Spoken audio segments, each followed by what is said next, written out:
introducing you to today's guest, Jeremy Henry. Hey, how's it going? Welcome back, Cotter. Yes, it is. This is the first time in my life I've ever left someplace and then returned back to it. It's very interesting and insightful. I'll say that. So I have been at JOY99, used to be JQ back in the day, but now it's JOY99 because we really want to communicate what our heart is, and it's to bring joy and hope and encouragement to our listeners. So I've been here 26 years. And then you started here, your first radio job was here like 21 years ago. Yeah, back in 2004, I was right on the heels of graduating college. I went to Grand Valley for broadcast communications. You did? And you then have a degree in broadcasting? I'm actually using it, yes. So then I was desperate to find something in radio and got a part-time gig with the JOY99 family back then. So that was spring of 2004, just running the board for remotes and live broadcasts and helping out at events. Started out as a board runner. Yep. Oh my word. And then I remember you had a thriving career at Blockbuster. I did. Yes, I had a foot in both camps for the longest time because I would work full-time at the video store, part-time in radio. That was back when we had the mall location too. So I was there, and then in 2005, a full-time opportunity opened up, and I waved goodbye to Blockbuster just in time for them to wave goodbye to themselves. Yeah, you got lucky with that timing on that. Yep.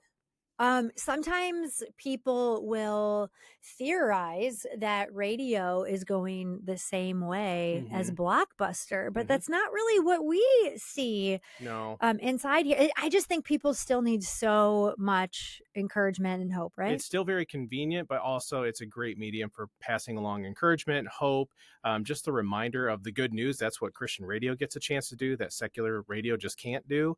And also something that we emphasize is just connectivity. So we're connecting with our community in lots of different ways, and that one-on-one relationship and investing in people and deepening relationships allows us to spread that message even faster. I want to talk to you more about that. I want to go deeper with that because since you've been back here, I've noticed that really has been a developing passion of yours to really connect with people. So I want to find out about the heart about that. How many years were you originally at JOY99? Yep. So full-time, I started in 2005, August 2005. And then in October of 2014, I left and went to another station. So, and you were there for just over 10 years. I left there on June 2nd. Of this year. So I'm still freshly getting my sea legs and reacquainted to the JOY99 family. What do you think you learned about, you were here for a while, you were somewhere else for a while, you had some friendships that were here. Most everybody from your original time here has gone on to do other things. A lot of people have. Yeah. That's what I appreciate about this place is that they are in the business of also growing talent up and out, which is great because it helps improve us across the board, across the country. But yeah, returning, it's been interesting to see how much I have gleaned and learned, whether while I was gone, I went back and got my master's degree in leadership. So I have a lot of new talents and abilities that are packed inside me now, but then also just recognizing and developing a different maturity on radio broadcasting in general. And as I reintegrate into JOY99, looking back at my first run and realizing just how much I didn't know and how immature I was in certain respects.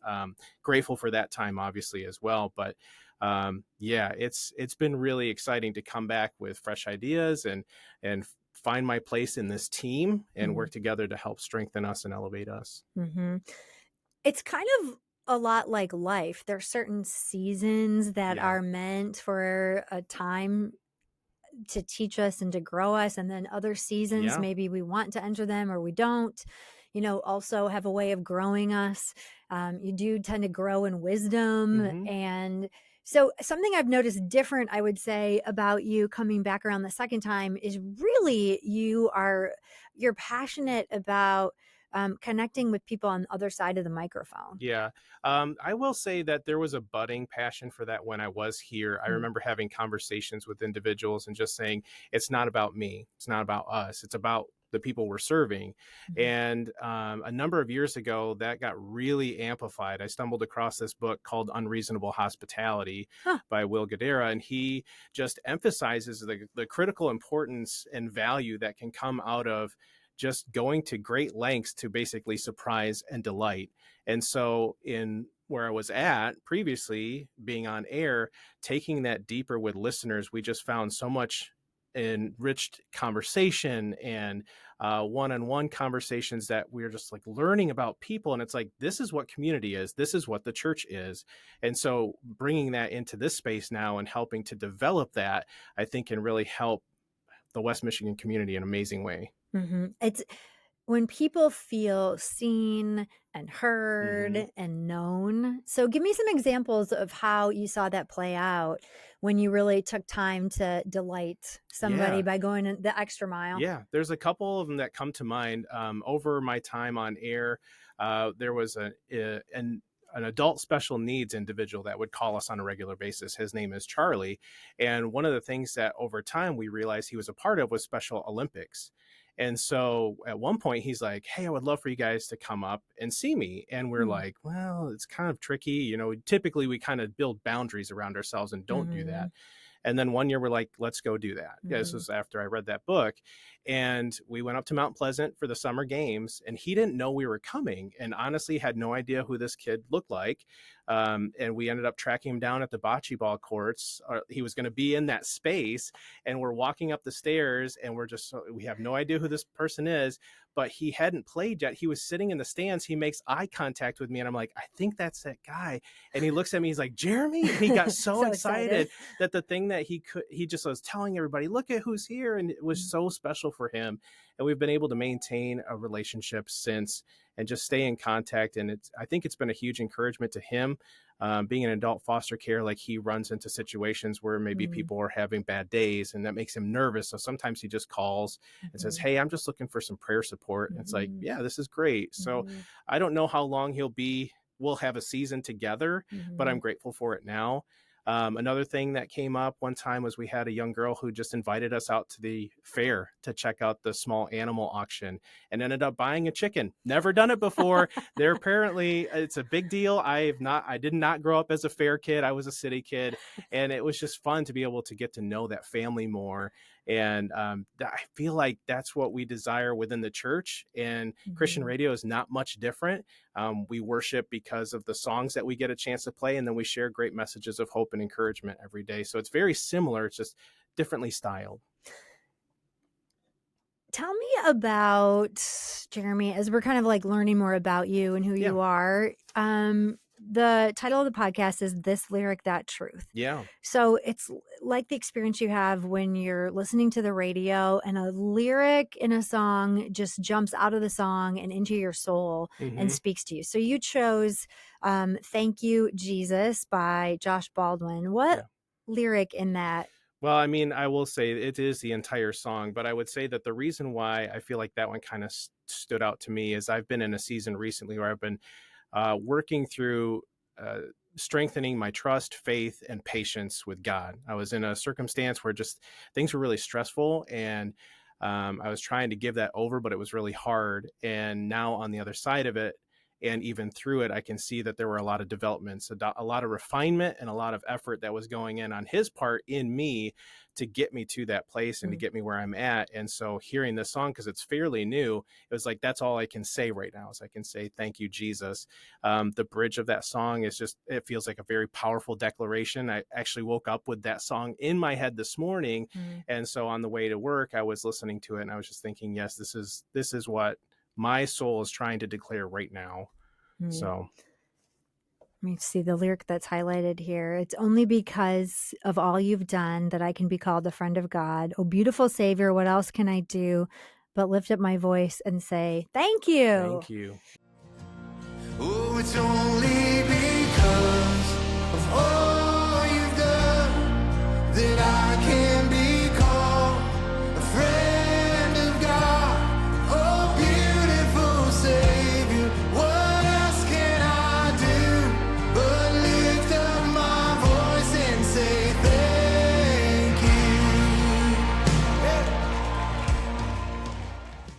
That's another thing, as we were talking about your Blockbuster days, which has gone by the wayside, and people speculating about radio Mm-hmm. not being relevant. But hearing Christian radio, I feel like there's more people connected with it than ever. And I wonder Yeah. if it's because people are just in a place of needing so much encouragement through Yeah. the stuff that we all walk through. And I don't know if it would surprise people to know we walk through our own stuff on this side of the microphone too, like you were Yeah. just talking about. Well, and I think that vulnerability, that transparency allows us to put everybody on the same level, Mhm. and then realize that we're all walking through life together and we're going through ups and downs, and we can help each other. And I think Mhm. that's what's powerful about our medium. Um, but just so grateful that it exists. And I think one of the Mhm. things that I've noticed, and you kind of wonder when this conversation will never come up again, but after the pandemic, I feel like what happened is people realized just how lonely they are Mhm. and how hungry they are for connection. Mhm. And I think, sorry, wow, wasn't expecting to get emotional about that. And I think people recognize that Christian radio really helped fill that void because it was so accessible. Churches were struggling. Some of them were not equipped for that, but Christian radio could still continue to show up every single day of every moment with those messages of hope and encouragement. And I think that has only carried on for a lot of people because it was a habit that they developed. Mhm. Um, so, yeah. Mhm. In your time away, you talked about getting your master's in leadership and development. Leadership. Yep. Leadership. Yep. Why is that topic interesting to you? It's interesting to me because I've just seen so many examples of where it's gone wrong, and how critical that having healthy leadership can build up an organization. And so I was really intrigued about how it all works together. I never saw myself as an on air host, I never saw myself as a leader, but it's like all these things have started to build in me, and I've really developed a passion for it. But it's just, um, the more I got into it, especially in my education, the more I realized that we all have the ability to do it, and we had a really great model of that with Jesus. He Mhm. was a servant leader. And that is something that in my time through the education, and then also just in my role in radio, that I want to be. I want to be a servant leader, which then plays into the listener engagement and Mhm. investing in each and every person as deep as we can go. What is the difference between a servant leader and someone who doesn't have that characteristic? So, for me and my understanding, the Mhm. difference between the two, a servant leader does not put themselves first. They put others first. And that's why it's so difficult to achieve, because many people in leadership struggle with feeling like they can lay themselves down for those that they're serving. And there's a variety of different challenges that block that path. Sometimes it's ego, sometimes it's comfort, Mhm. sometimes it's just the perks of your role. But if Mhm. you can get to a place where you recognize that you are not the star, you are not the priority, but that the people are, Mhm. in any organization, if you elevate your people and you Mhm. take care of them and you super serve them, they will automatically take care of the organization, and your Mhm. leadership job is kind of done for you. Mhm. So That makes sense. it's kind of like a shortcut around things. You make Mhm. more work trying to lead the entire Mhm. organization. If you Mhm. just lead your people well and take care of them, they do it for you. I have seen the leader of this organization Hmm. um show up with a paintbrush in his hand Yep. and overalls on, and not overalls, but painter's pants or something. I don't know, painting the Yep. walls. I've seen him show up early and plow the parking lot Hmm. before the employees get there. Yep. I've just seen him do. He wouldn't ask you to do anything. He's not in there like doing himself. Right. Yeah. I think, And it's he doesn't ever sit down and say it. right. You'll notice that I, am serving you. Yeah. You'll notice that it's just like something you go, huh?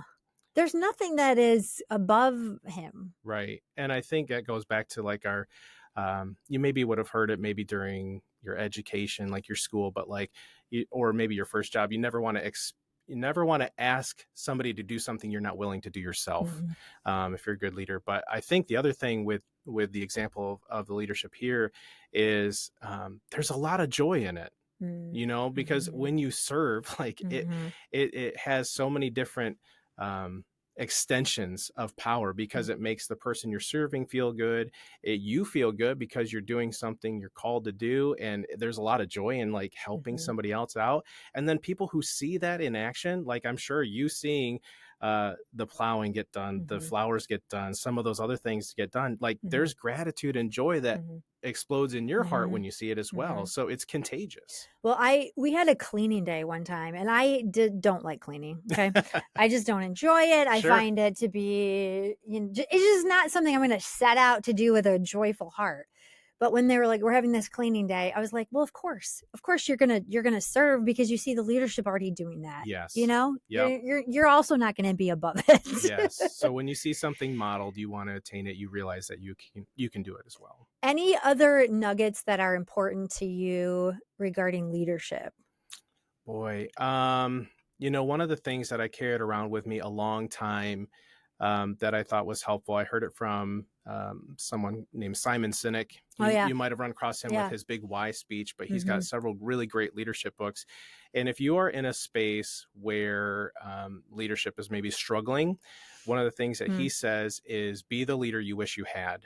And so what that can look like, even though you're not in charge of people, is you can take care of the people to your left and to your right. And that's something that I really worked on for a long time, was just ensuring that the people that I was contemporaries with were taken care of. And there was a lot of fulfillment in that. There was a lot of joy. There was a lot of desire to move up, because I thought, hey, I'm doing a really great job at it here. I would love to continue this on. But that also helps with that relationship building. And if you can help keep those around you healthy, then they can help keep you healthy as well. What would be your advice to someone that's tuning in right now and in a job where they feel frustrated by the leadership that they have? Is it that same thing? Just look to your right and your left and start there? That's a great place to start. But I will be honest, like I was desperate to try and find something more that had answers, because sometimes it can feel like it just takes a really long time. And that's where I ultimately got with God, where I was just like, I am really struggling to trust you, because it feels like it's been a really long time and I haven't seen anything happen. And I stumbled across another book. Unfortunately, the name escapes me, but in that book, it's by Greg Groeschel. And he talks about when life is hard, just start off with letting God know, hey, this is hard for me and I'm going to try and trust you today. And just even that small acknowledgement that you're going to try is more than not. And then you can build on that. So that's a good foundation to lay. So if you're in a space where, job is tough, leadership's tough, just let God know, hey, I'm going to try today, and then see where you carry that. What are you hopeful for in your second time around here at JOY99, with, starting out here for 9 years and then working in Christian radio, getting your master's in leadership? You're here. You're right now, you're filling in for people on the air. So people will catch you time. Like I know you've been on the air the week that we recorded this. You're also a big part of like our social media group and other things. What are you hoping for your time here? What are you hoping to see different or bring to the table? For me, the two biggest highlights are to continue to reinforce just a local presence. It's very easy in the radio industry to just kind of phone everything in, and it's really hard to make it a local connection. And then within that, really engage with people. I mean, we already do a great job with that. So I'd like to see it go even deeper, because again, there's so many that they just don't have the capacity. And I think that's where true relationship lies. I think that's where true joy lies. And we're designed to do life in community with each other. And there's a lot that we can help with passing on messages of hope and encouragement to others, but likewise, they will be able to help encourage us as well. And we are here. We're rooted in West Michigan. Yep. This is where we live. This is where we work. This is where we are. Yep. And so when you're tuning in, we're all part of what's going on and happening in West Michigan, which can be kind of rare. It is very rare to have a station where all your hosts are plugged in and live and local every day. That is very uncommon. And so to be able to have that, it's something we want to be good stewards of. What would surprise people to know about you?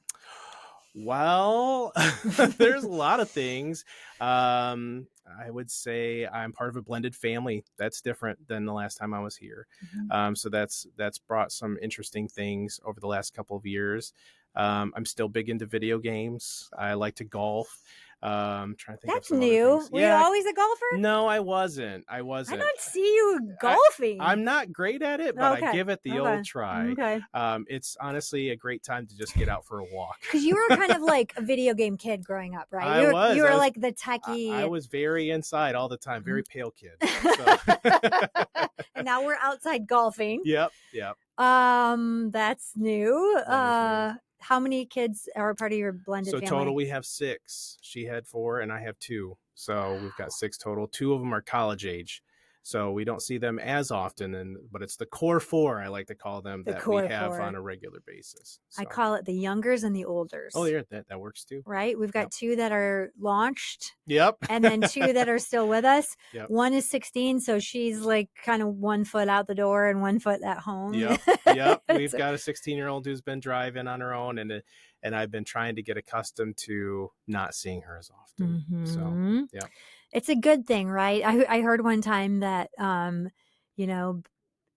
used to be that it was a good thing that they would leave their tribe because that's how they populated the earth outside of their own individual family. So that's why they're so interested in getting out of the hut. Yes, absolutely. Something that my wife reminds me all the time is we're not raising kids, we're raising adults. And so if she's out there and she, now she's got a job and she's got friend groups and she's recognizing when some friends are making good choices and some friends are making poor choices, it's like, okay, those feel like adult behaviors. We can count that as a win. So Dave and I always say that we're not raising kids, we're raising a 21-year-old. In our minds, that's the age where you're like, you should be launching. And it's okay if they're not. No, like if your kids are longer. and sometimes they need to come back into the nest and get refueled and patched back together. That's okay. But that helps me when I encounter really tough things with what my kids are facing and encountering. It's like, I'm not going to get all lost in this heartbreak right now of this age at this moment. Like we're raising an adult, and that's a long-term investment. So put it that way. Okay. So golf, I don't even know anything about what's a good golf score or not. So I won't go ahead and ask you. Yeah. I mean, I just go for fun. It's like I said, it's a good walk outside. And the more you play, the better you kind of get. And usually what I found is like in a round, you'll have a couple good hits that keep you going. Okay. Because if you had a completely abysmal game, you probably would never play again. So much like life, right? Yeah. Get out there, walk around, keep going. What other hobbies, what other things do you enjoy? I mean, I've really gotten into a lot of audiobooks. I find I have long commutes, so I enjoy catching up on audiobooks. Sometimes they're professional development. I really got into Stephen King. He's not all horror. He has a lot of fantasy and sci-fi and stuff like that. I've found his writing style to be very engaging. Do you find, if you're into audiobooks, as a radio broadcaster, I am very critical of how they sound, of other people's voices, and I don't like that about myself. I know. But But sometimes I have that hard time when I'm listening to like, well, that's not how I would have read that. Yeah. And I'm not the expert at all. I have found a couple times I've had to bail on books because I'm like, yeah, this is not going to fly for me. So I'm right there with you. It's just one of those industry things. Yes. Like whatever your industry is, maybe you're a chef and you go to somebody else's restaurant and sometimes it's amazing. You're like, I want to cook more like this. And sometimes it's like, well, you do not know what you're doing here. Yeah. Okay. Audiobooks, blended family. Busy life. Yeah, but good life. We've got a dog. She keeps us on our toes. It's a Bernese mountain dog and poodle mix. They all are Doodle. these They're days. all doodles nowadays. They're all doodles. She is so loving, but you can't get her away from you. It's just the vet called her a Velcro dog. So, and that is absolutely the truth. So we have a doodle too. Yeah.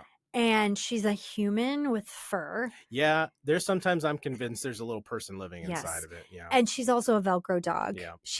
Ours is a mix of a golden doodle and a Newfoundland. Oh, wow. Wow. And her little puppy dog eyes. I tell you what, my daughter dog sit her when we were out of town recently. And she goes, Mom, you think this is such a great dog? She's horrible. And I'm like, what do you mean? And she's like, she missed you. She wouldn't eat. Oh, yeah. So because they're just so dramatic. A little bit of separation anxiety. Yes. What is it with these doodle mixed dogs? We grew humans with hair, apparently. We did. We did. And that's a whole other topic. Yeah. But anyway. Yeah. Well, anything else as we wrap up that you would just like people to know? Maybe as they're hearing you on the radio or interacting with you. You're going to be at so many of our events when we're out and about in the town. Boy, that's a great question. Just know that I'm doing okay. There are a lot of people that have asked, because returning here was kind of unexpected in a way. And so a lot of people are just wondering how you're doing. I'm doing okay. I'm doing great, actually, more than great. As I mentioned with my lyrics in my song, with that Josh Baldwin song, like, thank you, Jesus. I thank you for all you've done. You were, you maybe have heard it in church about the, God's, orchestrating a painting. We only ever see a tiny corner of it. And so to get through something that felt difficult and then now see a little bit more of that painting, thank you, Jesus. I'm doing good. So I would say that, really looking forward to engaging with people. It is such a special and unique privilege that we have to do this craft. And, it's changed for me in the last couple of months, but I'm still so very excited to be a part of it. It's almost like a fresh perspective of what it is we do. Yeah, I would agree. That's something I appreciate about what you've brought since you've been back, that you're making me think of things in a different way too. And I've done this for so long, for 27 years, that you just fall into certain patterns or think about things in the same way. And it's kind of like, how do I open my heart more to the people I'm interacting with every day? So I appreciate your fresh perspective on that too. Yeah. And I would say, like, one of the other things I've been trying to remind myself is, why did I get into this in the first place? And so I think that helps remind me, because somewhere recently I read, that what you have right now might have been something you asked for at some point. And it's exactly true. I remember really wanting that first radio job after graduating way back in 2003. And now here I am, having 20 plus years in that industry, and that's a gift. And so to remember, why is it that we can't live in the delight of answered prayers day in and day out? Why is that so hard? I think it's because we're not content. Like, we never get to a place where we're satisfied, to quote Hamilton. We always want more. And I think that's maybe some of the brokenness of the human condition, where we got what we need. Now we set our sights on the next thing. Yeah. And so I think that's why it's been helpful to slow down and remember, okay, why did you get into this in the first place? Okay, it's because that music moved you. And then what else was it about it? Well, it was because we had a chance to serve people and pass along the best news ever. So the greatest story ever told. Absolutely. I think that's a great place to end, and a great encouragement to whoever's listening and wherever you are. Why did you start your accounting career? Why did you get that degree in college that you got? Yeah. And knowing that no matter what you're doing, it doesn't have to be Christian radio. You can be whatever, that you can do that work as if doing it for the Lord. And there's a lot of different ways to reach people through that position that you hold. Maybe it's serving ice cream behind the JOY99 studios. Maybe it's at the daycare that's nearby. Maybe it's cleaning schools. Maybe it's a business person, a lawyer. You have a way to touch people in a very special way each and every day. And how are you going to use that? It's good to have you back. Yeah, I'm glad to be back. Thanks for sharing your heart with us, giving us an update on how you're doing. I've gotten some text messages too, and so I think this will be a great place to point people, to let them know where you are, what you're a part of. And we're happy to see, your passion for leadership and how it's going to grow all of us here at JOY99. Well, thank you, Ceci. I appreciate you having me. Yeah. Good to talk to you, Jeremy. Thanks for listening to today's episode of This Lyric, That Truth. If you were inspired by today's conversation, Feel free to share it with a friend and leave a 5-star review. If you're looking for more hope and encouragement in your music, download the Joy Media mobile app for free wherever you download your apps. I'm Ceci, and I so look forward to sharing more in-depth conversations with you as we talk about the lyrics that encourage us and shape our lives. Meet me back here next week for another episode of This Lyric, That Truth.